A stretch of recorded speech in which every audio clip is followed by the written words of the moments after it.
My name is Guillermo Martínez-López. I'm currently a PhD student for both the Technical University of Munich and the Polytechnic University of Valencia, and also part of the ERIES-IW2026 user group.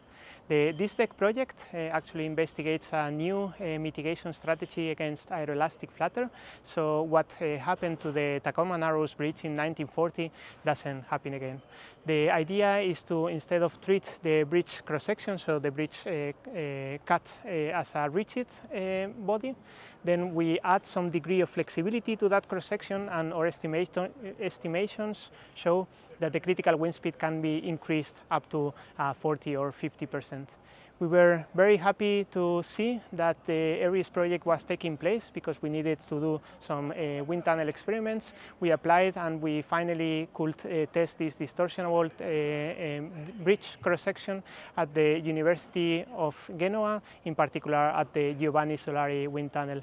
And at the end, I'm happy to say that the project was a success. We could prove that you can increase that flutter wind speed by adding some flexibility to the cross-section, and we are also very happy to say that this was only possible because of the ERIES project and also the amazing team at the University of Genoa, who did an amazing flexible model, which was something new that hasn't been done before.